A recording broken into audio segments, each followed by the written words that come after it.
Good afternoon, everyone. My name's Angela, and I'm the Director of Support Development for MND Scotland.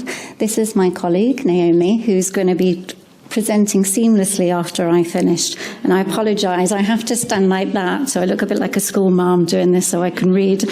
And hopefully the technology will work. The survey was nationwide, exploring key areas affected by life with the disease and its impact. And we did this at the end of last year.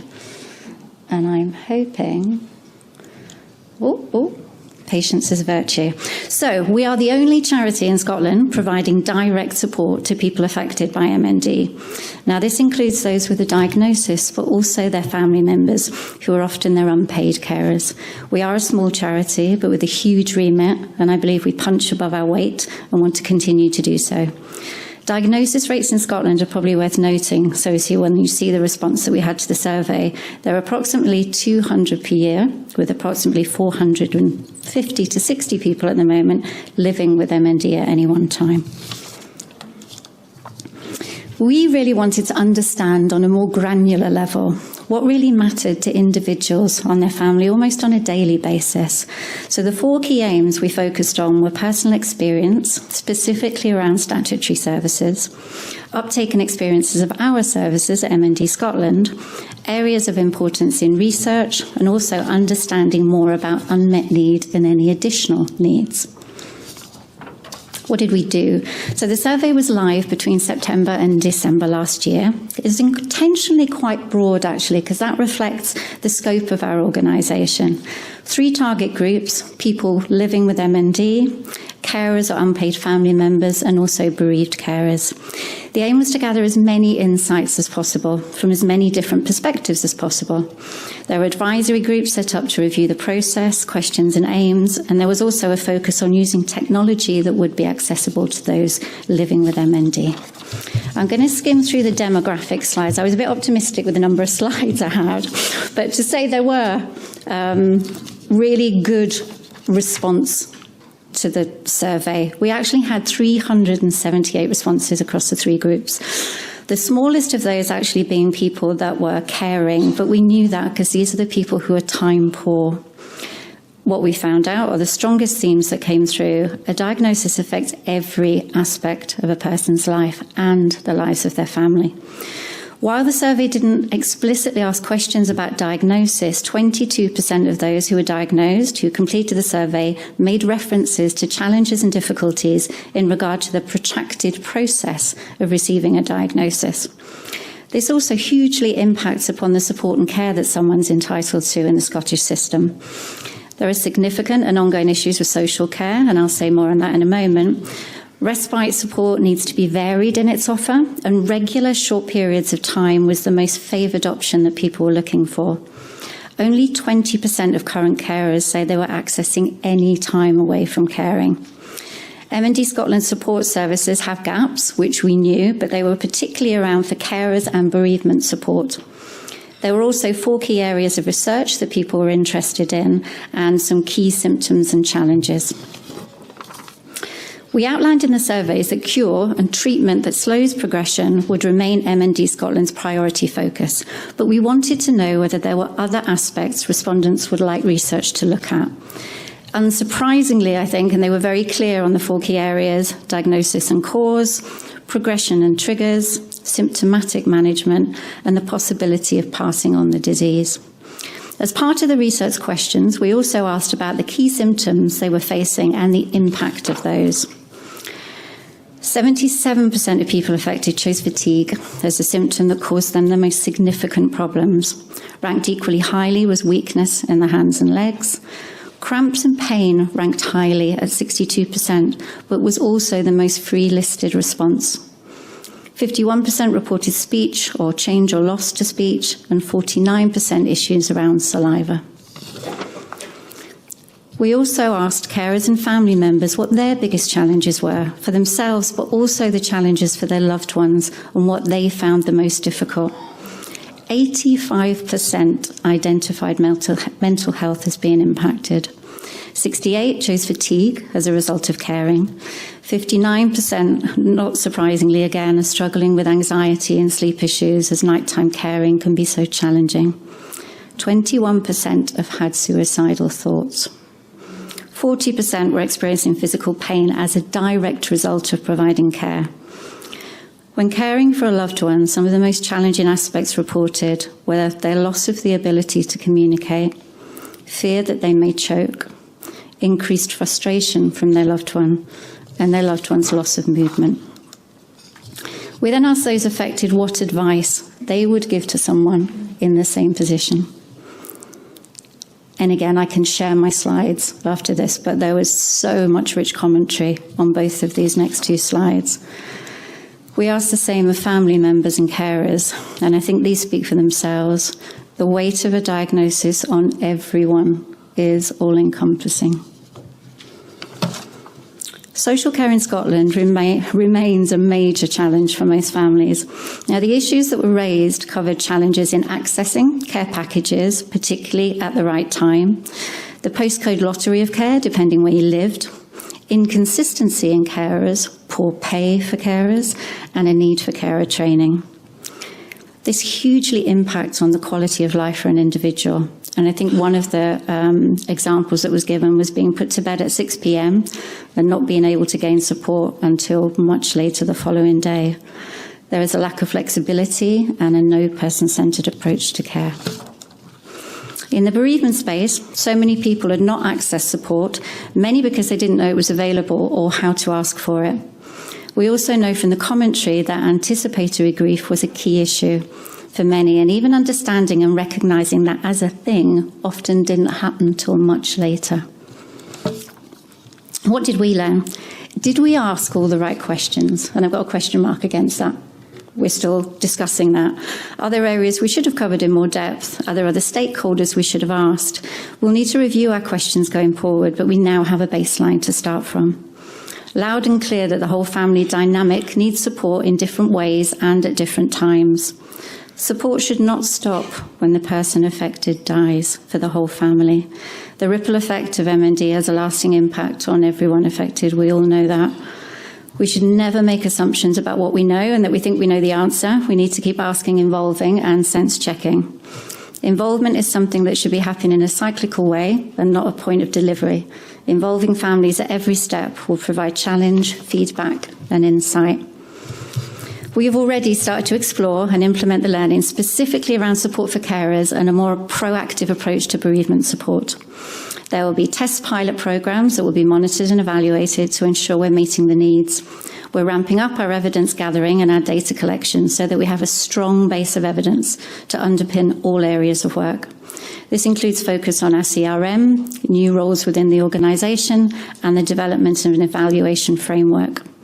We recognise now more than ever the need for tailored support, and our involvement approach to development will remain front and centre in developing that support.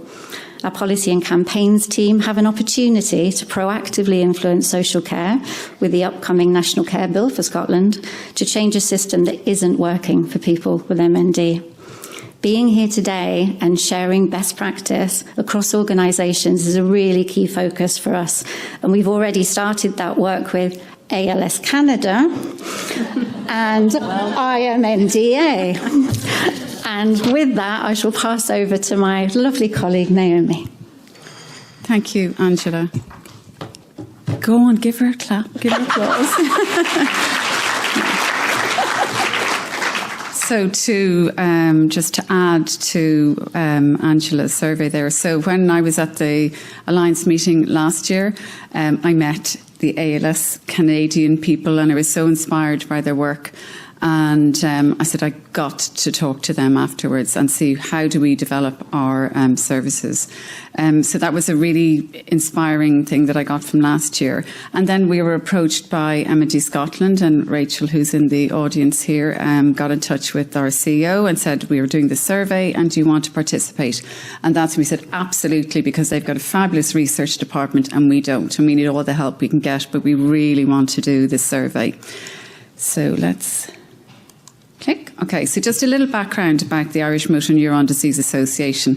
It was established in 1983 by a group of friends, and I think that's quite universal around the world for organisations supporting people with MND. And we say MND in Ireland, not ALS, so I'll continue with MND. We have a national service, so around the country, and we have the most incredible 6 nurses who are part of our team. And you can see here, and I'm going to name check them. There's Catherine, Anya, Fidelma, Ethna, Moira and Louise, and they are out every day meeting people in their homes living with MND. We have an equipment loan service, so the nurses are supported by an equipment loan service, and that is, we spend about €800,000 a year on providing that those equipment. We have financial assistance, we have psychological support, we have information and support. We only get 15% funding from the Health Board, the HSE, and we support 470 people living with MND around the country and their families. So why did we do the national survey? Well, we wanted to identify the gaps in our services, and we were approached by MND Scotland and we said, absolutely, what can we do to get involved in this? We hadn't had a survey since 2019, which informed our previous strategy, so we were really keen to get updated evidence base for our services. So we did the 3 services for people living with MND, their families and bereaved, and we'd never done a survey with people who had been bereaved before, so it was quite new for us. So we had MND Scotland had done a lot of work on the survey, and it was very informed by many different groups. But what we did is we included the nursing group to give their expertise on what they really wanted to input, or was there anything they wanted to change in the survey. They wanted to add in a lot more about end-of-life care, so we changed some of the questions, so there's a slight change. It was an email survey and was anonymised, and we don't have in-house research or anybody who analyse it. So Dr. Miriam Galvin from Professor Orla Hardiman, she helped us with the analysis. So briefly, the findings, we had 337 responses. We sent out 900 emails, so we think we got a good response. As you can see there, the lowest group who responded were the people living with MND. Then family and members and carers were the next group, but the largest group, which we were surprised of, was people who were bereaved. And we know that MND affects every part of a person's life. So just a few brief really highlights that we got from the survey. And I think this one really stood out to me, is that the isolation, the fatigue and the burnout that people who are supporting people with MND are experiencing, the mental health, the anxiety, the depression, the isolation. This was quite stark, and really, it really made a huge impact on us when we were looking at the results. The questions around end-of-life care and hospice was really something that the nurses wanted to know about, because we didn't have any experience of what people were feeling. So how did they feel around this? Who was telling them about the hospice services? How was it approached? When was it approached? And people were very anxious and worried about it, even bringing up the discussion. I felt that the end was near. But when they did have the discussion, it was done very thoughtfully, very sensitively, and they were really appreciated that they actually had the opportunity to have this discussion. Around the bereaved, did they have support? And as you can see here, 75% of people didn't, and only a smaller number of people did. But we do provide psychological support for people who are bereaved. So they're just not accessing it, or maybe they just don't know that the service is there. But it's in its infancy. It's only 6 counselling sessions. It's not very developed, and it's not specific to people who are bereaved with MND. We also wanted to see, were people using our services, and did they really appreciate the services? And I can see the 2 minutes left. Oh my God. So they really appreciated our services, and that was great. So we are going in the right direction. We just really need to develop our services. So the findings, and I kind of grouped them here, you can see they wanted different services, but the theme across everything was the peer support, the befriending support, and really the support groups that do not exist in Ireland at the moment. And there has been research done, but it hasn't translated into any groups that are existing at the moment. So that is the first port of call, the first thing we're going to do. So the next steps are, we're going to talk to Angela and compare our results and see what other learnings are in there. Really have another deep dive into the findings, because there was so much. share the findings with the ALS community. Look for further research, and we are going to start next year in 2024. We're going to start a pilot program for people who are carers of people living with MND, and collaborate with other organisations. For example, Canada. There, got it in again. And anybody who has any examples of what worked and what didn't work, please feel free to share them with us, because this is new for us, and we're very determined to do it. We want to do it right, and we want to have the right resources in place to maintain that it's sustainable. Thank you very much.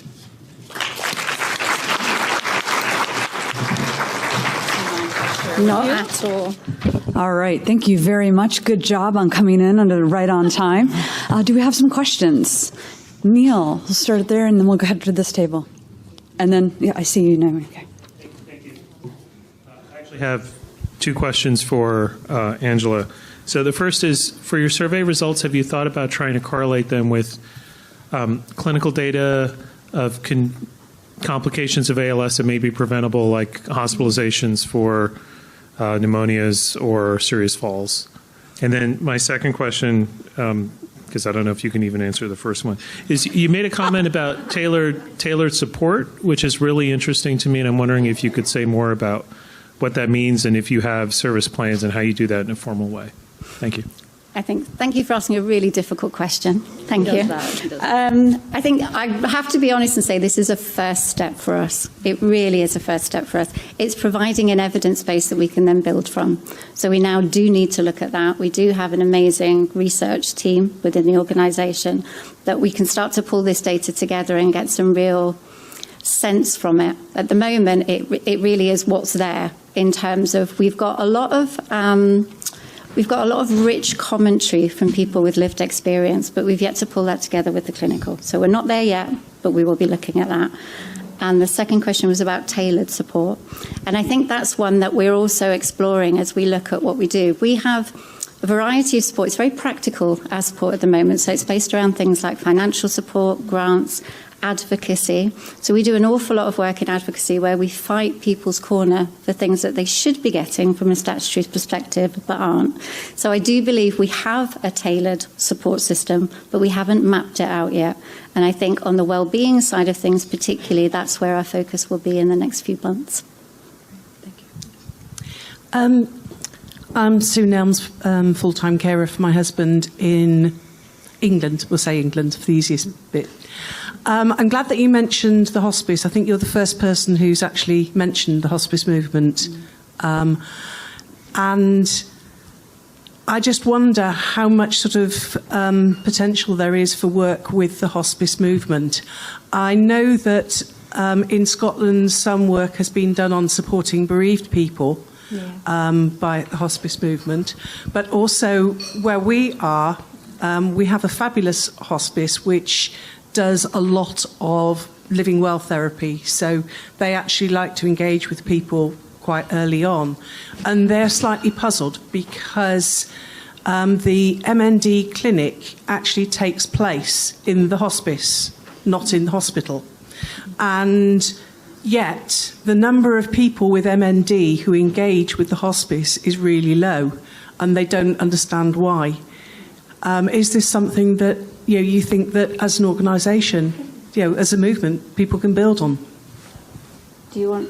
I'm happy to. Yeah. Well, the nurses who we have around the country, they engage with the hospices on a regular basis, so they're very, very linked in. And it would be the nurses who potentially would be the first person who would link somebody in with the palliative care services. It may not come from the hospital or an MND clinic. It potentially comes from the community and from the nurses that we have. They'll identify the need, might start a conversation, and it'll go from there. So, and because the nurses have built a relationship with the people with MND and the families, they have that opportunity. They know when the time is right, so they're able to do that, and then they will link them straight in. But it's case-by-case basis. Yeah. It is. And just, sorry, if I can just add on that, we're doing a lot of proactive work with the hospice movement in Scotland at the moment, and they are really keen to work with us. And I think it's about all parties working together again. It's that collaborative approach about bringing everyone in and actually making it as accessible as possible. Thank you. I think we have time for one more offline. Yep. Kevin Robinson from NEOS. For IMNDA, did you see any feedback on a palliative care need before hospice need? And he also says, by the way, I love Canada. My address is available. Sorry, could you repeat the question again, please? Sorry. Did you see any feedback on a palliative care need before hospice need? Yes, across the board. Yeah, absolutely, there was, and we need to look at that and pull out those findings even more. And we've started to do that. So there's a huge amount of information that we need to get through and really pull it out, and to see what's the next step in research as well, because we don't want to just leave it there. We want to really pull out the key pieces and look at it more. But definitely the hospice and palliative care was a huge element for us. Yeah, thank you. Can you help me in thanking our lovely guests, Naomi and Angela? Thank you. Very interesting. It'd be fun to kind of take all of these surveys and pull them together and really see what we're finding both globally and then kind of independently. But that's just probably another project we'll have to work on.